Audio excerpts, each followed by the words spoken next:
The file had no label, but the handwriting matched his signature. I should not have found it. The cabinet was sealed, the room cataloged as storage, a blind space on the official blueprints.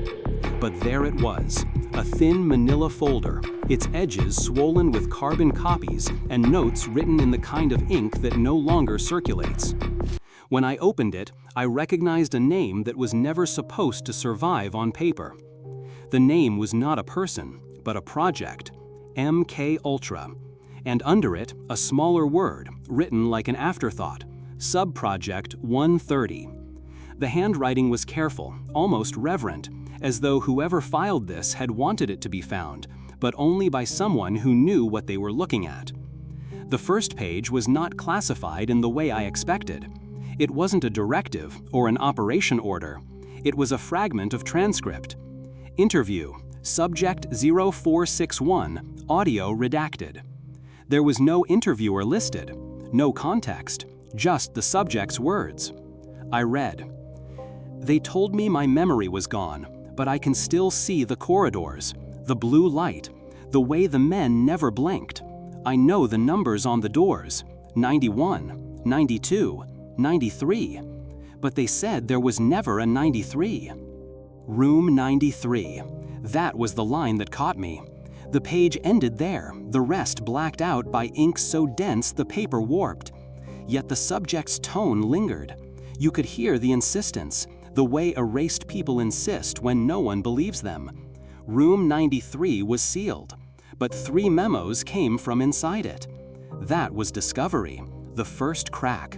What begins as an accident becomes a pattern once your eyes are trained to it. You start noticing misnumbered blueprints, misfiled audio reels, the names that appear twice in separate decades tied to different bodies. The repetition isn't chance, it's structure.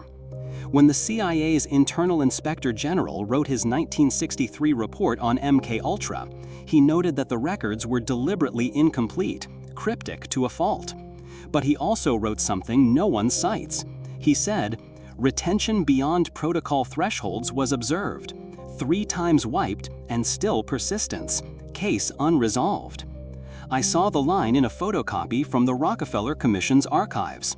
It was highlighted once, then erased in later copies, but I saw it.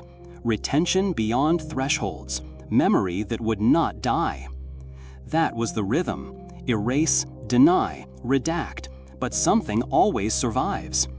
I began tracing the memos from the storage room against the official declassified troves. They didn't match. Pages cut differently, margins shifted.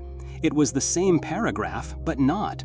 Like someone was recopying history by hand and slipping it back into the shelves. No carbon alignment, no typewriter match, just ghosts of documents, passed off as originals. And then the patterns deepened. Every reference to Subproject 130 crossed into the same anomalies. The subject numbers didn't align with the funding logs. The laboratory space was requisitioned but never returned. And 3 times, in separate quarterly reports, Room 93 appeared and was immediately struck through with pencil.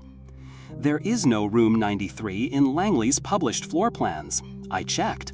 But in the diagrams from the contractor Bechtel's archives, held quietly in San Francisco, there is a rectangular space without designation, the same square footage, buried between 2 stairwells, unlabeled, a room you can't reach unless you already knew where the door once was.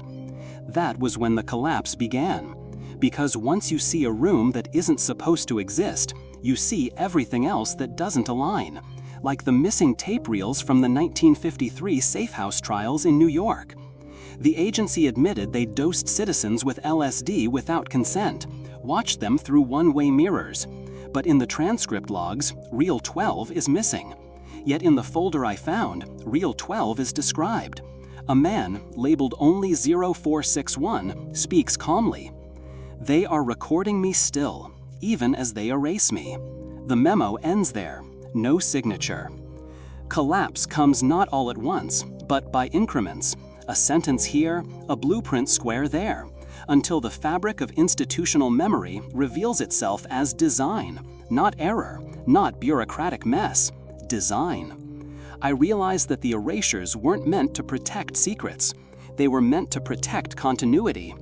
The programs never stopped. They were renamed, shifted into other budget codes, folded into other agencies. Project Artichoke became Bluebird. Bluebird became MK Ultra. MK Ultra splintered into Monarch, into programs whose names were never meant for the public tongue. Each time they swore it was over. Each time they left traces. Take NSA Room 641A, buried in ATT San Francisco hub. An unmarked door leading to a fiber split, copying the entire internet flow. For years they denied it, but the diagrams leaked. Whistleblowers confirmed. Every email, every call, mirrored in silence. The architecture of surveillance is not metaphor. It is brick and cable, solder and steel. And yet, in the public memory, it is a ghost, a rumor, forgotten by design. That is what Room 93 was. Not a chamber of horror, not a supernatural place, a structural omission. A space built for watching, for recording, for rerouting human beings into experiments that never concluded. A place misnumbered so no one would search for it. But the subjects remembered. 0461 remembered. And memory is the only weapon against erasure. The first cliff appeared when I realized how the subjects' numbers folded back into public life.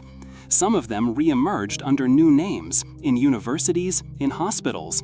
Their files scrubbed, their histories reissued. But fragments slipped through. An intern's note, a budget line, a misfiled death certificate. You begin to recognize the shape of an erased life the way an archaeologist recognizes pottery from a shard. The shape repeats. The subject survives, if only in the pattern. The second cliff was harder. It came when I read the memo marked simply Monarch 07B. The transcript was unrecoverable, the tape degraded, but the summary line survived. Retention successful. Identity collapse near total. Subject retains corridor imagery. Corridor imagery.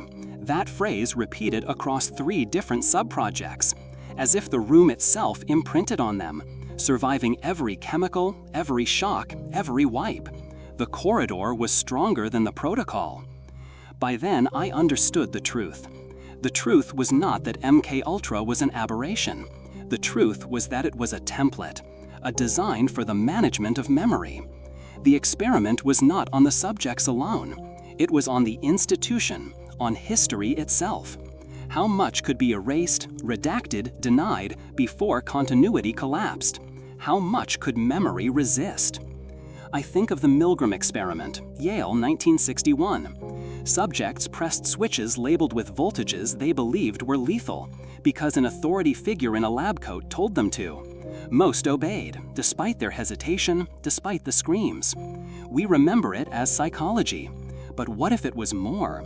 A test of obedience, a rehearsal for program officers, to measure how far the public could be pushed before collapse. A parallel experiment, feeding the same machine. Control was never only chemical. It was psychological, institutional, it was narrative. By the late 1970s, the Senate hearings spoke in cautious tones. Yes, experiments occurred. Yes, citizens were harmed. But the files were gone, destroyed in 1973 on direct order. Nothing could be proven. The story ends there, in the official timeline, a clean cut. But memory doesn't end there. I have the folder. I have the fragments. And memory refuses to obey protocol. This is where silence begins. Silence is not absence. It is presence without witness. The silence of erased rooms, erased names, erased tapes. The silence of an institution that has perfected the art of pretending not to remember.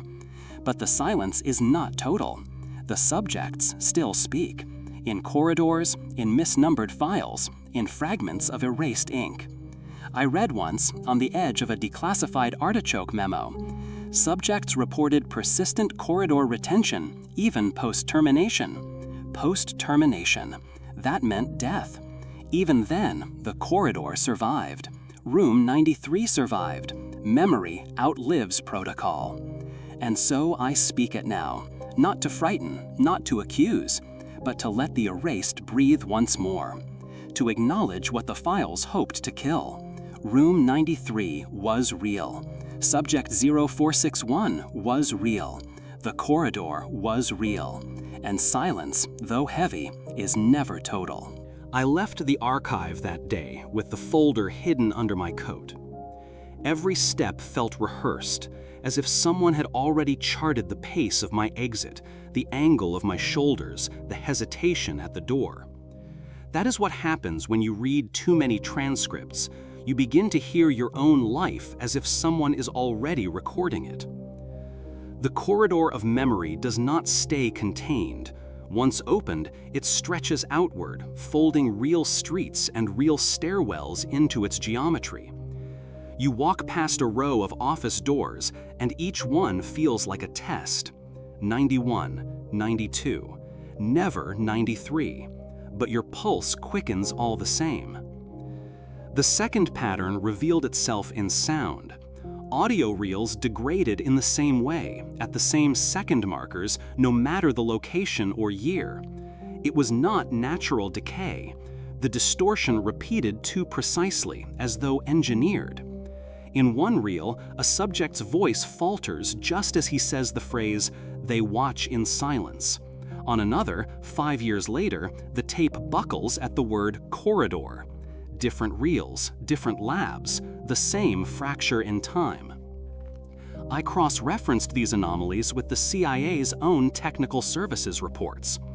Buried in a 1955 inventory is a curious note. Equipment for sound modulation and induced pattern skips, storage unlisted. A machine capable of altering the memory of tape itself so that evidence would sabotage its own clarity. Not erased, but patterned, like a corridor that collapses just as you approach its door. History is not preserved by accident, it is sculpted. Every missing page is a chisel mark, every redaction a cut. The Stanford prison experiment is remembered as chaos, as the natural cruelty of human behavior under authority. But if you return to Zimbardo's notes, if you read the margins carefully, there are mentions of outside advisors, consultants with intelligence backgrounds, unexplained visitors who suggested escalation tactics. That experiment, too, folds into the corridor. Not simply psychology, but rehearsal, training grounds for institutional obedience. What unnerved me most was not what I read, but what I recognized, because my own life began to echo these fragments. A lecture hall I once sat in was described in a declassified mind control memo, the same dimensions, the same lighting, noted as ideal for observation. A dormitory hallway from my youth matched the blueprint of a safe house used for sensory experiments in Montreal. Coincidence bends when it repeats. You begin to wonder if memory itself has been seeded, if the corridors you recall are not your own, but someone else's imprint left behind. The collapse continued with the funding trails. MKUltra is often spoken of as a single program, but in truth it was hundreds of sub-projects, each disguised in civilian contracts. Universities, hospitals, pharmaceutical companies, funds routed through front foundations with innocuous names. One such line, Sub-Project 130, was masked as a study on migratory bird navigation. But the expense sheets list not birds, but soundproofed holding units and retrofit observation corridors. The corridor again. Migratory birds were never the subject. It was human beings, rendered into data, forced into pathways designed by others. Even the erased are not alone. In 1977, after a Freedom of Information Act release, reporters discovered boxes of MKUltra financial records mislabeled in a warehouse. The agency had insisted everything was destroyed. But memory resists protocol. The numbers spoke anyway.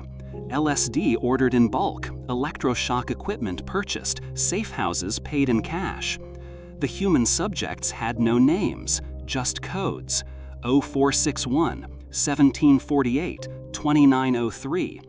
Every number a life collapsed into digits, but every digit a trace of resistance, because paper still remembers what officials wish to forget. Patterns repeat across borders too. In the Soviet Union, documents now reveal the development of psychocorrection, machines that broadcast suggestions into the human mind using low-frequency sound. In East Germany, Stasi files describe Zersetzung, the quiet psychological ruin of dissidents through isolation, rumor, and disorientation.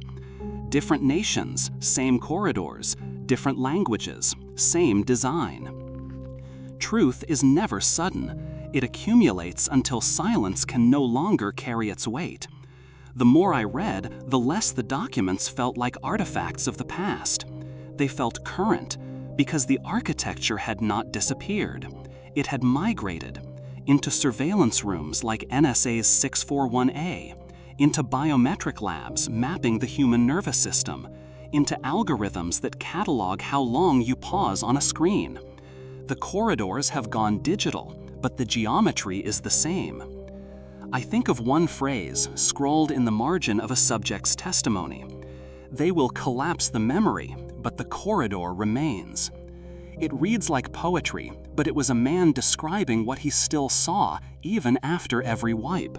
He could not recall his own name, but he could draw the corridor's layout, over and over, same proportions, same numberless door.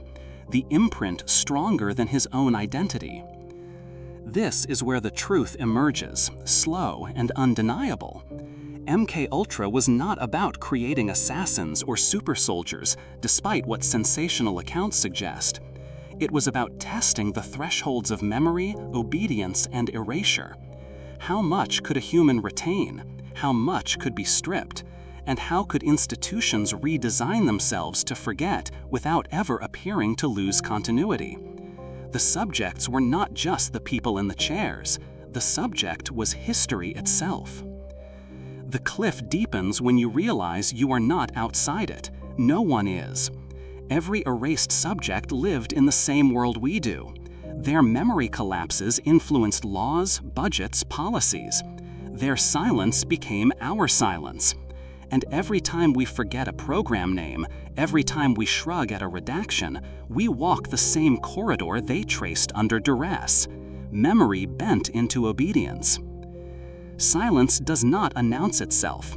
It settles gradually, like dust. You learn to accept the missing reel. You learn to stop asking about room 93.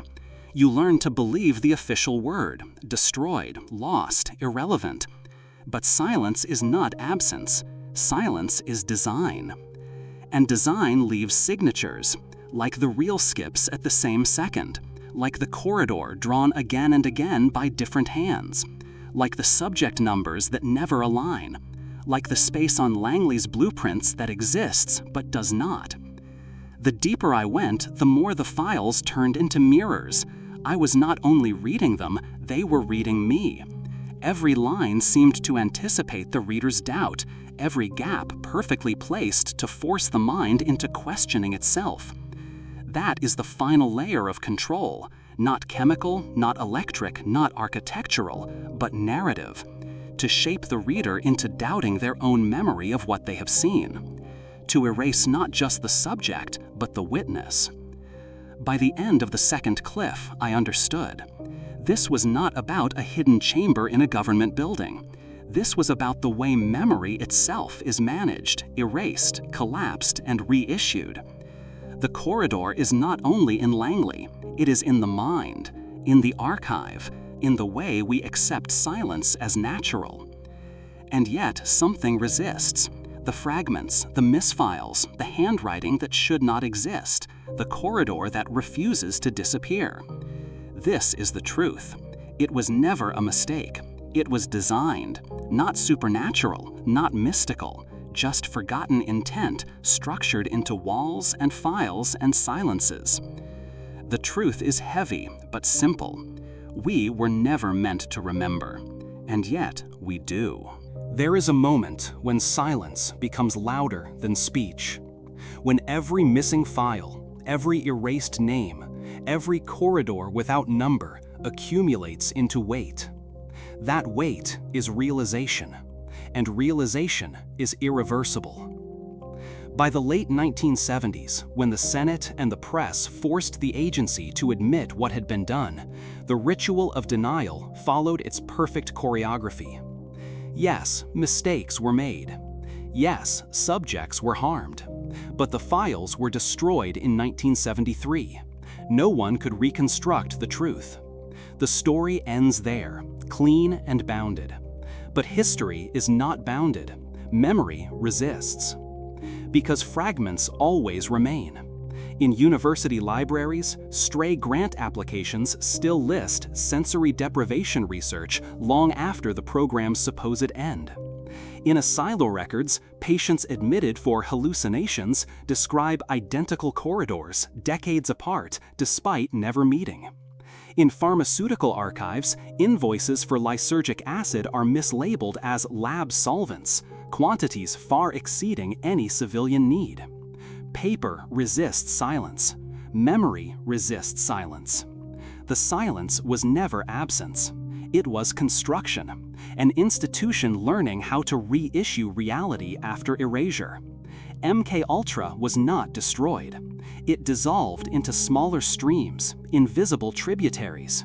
Project Monarch, Operation Chaos, domestic surveillance, psychological operations, predictive programming in media. Each fragment denied, each fragment documented, each fragment repeating the corridor. And so the truth is not hidden in one revelation. The truth is in repetition, in the way erased programs echo each other, in the way subjects report the same sensory residue, in the way buildings leave behind unnumbered rooms, blueprints misaligned, archives mislabeled. The truth is not secret. The truth is patterned. You begin to notice how patterns bleed into the present. Algorithms track behavior now, not corridors. Your pauses, your searches, your hesitations on a screen. The corridors have no walls anymore. They are coded into invisible structures that route attention, memory, obedience.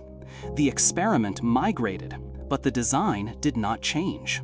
Retention beyond thresholds, memory collapse, silence as continuity. I remember one fragment especially. A subject interviewed long after release, his name scrubbed, his body frail. Asked what he recalled, he whispered, "They told me I was gone, but the corridor remembered me." That is the final grief, that memory itself may survive longer than the self, that the erased live on, not as persons, but as patterns that repeat without consent. Institutional grief is unlike personal grief. It has no face, no tears. It is measured in missing reels, misfiled folders, the weight of words redacted. It is the grief of knowing what was done cannot be undone, and yet must never be named. Every time a program is ended, that grief deepens, because the end is never true. It is only migration. It is only renaming. Room 93 is grief. It is the architecture of what was done to human beings under the pretense of science, security, continuity. It is the space we are told does not exist, though its blueprint survives, though its memory imprints even after 3 wipes. Room 93 was not built to hold people. It was built to hold silence, and silence, once constructed, outlives its builders. The documents taught me this. The experiment was never on the subjects alone. The experiment was on memory itself, on how history could be rewritten, erased, collapsed, and still presented as whole. And we, reading fragments decades later, are part of that experiment. Our doubt, our disbelief, our uneasy recognition, all of it is data. All of it is proof that the corridors still function. The final silence is the most painful, because it is not theirs, it is ours. We inherit it. Every missing page, every destroyed reel, every unmarked room, all of it becomes part of our memory, whether we choose it or not. We live inside the corridors now. We accept the misnumbered doors. We navigate the erasures as if they were natural. And yet, resistance is not grand. It is small. It is in remembering. It is in refusing to let erased subjects vanish into digits. 0461 was a human being. So was every number. So was every erased name. The corridor remembered them, and so must we. There is no twist ending, no revelation that unravels the silence once and for all. The truth was always simple. It was designed, not an accident, not bureaucratic mess. Design. And once you recognize design, you cannot return to innocence. I leave you with this realization, the one I cannot forget. We were always alone. We were always watched. We were always erased. And the silence we inherit is not absence. It is memory collapsed into grief. The grief of institutions that can never confess, but can never fully forget. So I speak it softly, one last time. Room 93 was real. The corridor was real. The erased were real. And silence is never total, not while memory resists. This is the truth they filed away. This is the truth you were never meant to find.